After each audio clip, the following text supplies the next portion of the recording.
At ngayon naman dito tayo sa Cubo de Bernardo, ang bahay probinsya mo. Located sa Silang, Cavite. So dito nag-commute lang kami galing sa Dasma Bayan ng Cavite. So isang sakay lang to. Kung magko-commute kayo galing Maynila, so ito yung guide. So bumaba lang kami sa Santol Balubad Road at dito sumakay kami ng tricycle. So bali sa tricycle, nagbayad lang kami ng 60 pesos. Mga 5 minutes din ang biyahe at ihahatid nila tayo doon sa Cubo de Bernardo. So dito halos probinsyang-probinsya nga talaga guys, kasi medyo liblib na. So dito na tayo guys.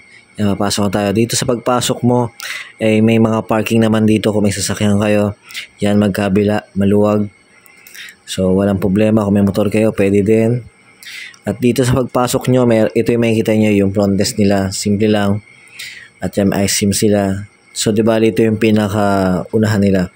At dito meron din silang live band Thursday hanggang Sunday ng gabi. So ngayon Monday, so wala sila. So ayan, meron din silang luyan. Yung isa swimming pool na dyan sa bungad. Yan, isa malaking kubo. Marami silang kubo dito, iba, depende. So ito meron din silang, ayan, pool din yan, medyo maliit. So good for pictorial. Yan, dito maraming upuan. So dito okay tumambay pag meron silang acoustic band. So dito may kita natin, ayan yung tutuloy namin sa isang gabi. So dito may dalawa silang pool. Meron pa sila doon, meron silang isang private pool doon. So balik pasok tayo sa stay natin. So yun, napaka simple lang, kubong-kubo. Oh, wow, may pa-anniversary pa sila.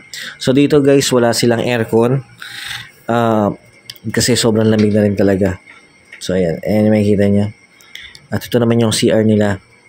Simple lang, di ganun kagandahan, pero okay na rin. Good for 1,500 overnight. So nag-check-in kami ng 2 PM ng hapon hanggang 12 ng kinabukasan ng hapon. So ayan, makikita nyo ang itsura galing sa taas ng kwarto namin. At dito pwede kang mag-view at saka okay na okay yung hangin, parang probinsya talaga. So ayan yung pool nila.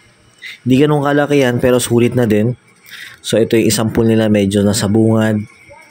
At dito pag gabi naman, ito ang itsura niya. Yan. Pwede kayo mag-karaoke. Kasi ngayon may nagka-karaoke. Ayun nga lang, walang live band. Pero okay na din. Kung mag-chill ka, relax, may sound din naman kahit paano. So yan. Yung itsura. Yan, nagbabago-bago din yung kulay ng pool nila. Okay na din, sulit kasi hindi ganoon kamahal. At may pre-break pa sila. So kasama na yun sa binayaran mo sa 1.5. So, yan. Thank you for watching guys. Punta kayo kung gusto nyo. Sobrang dali at okay at di ganun kamahal. Thank you.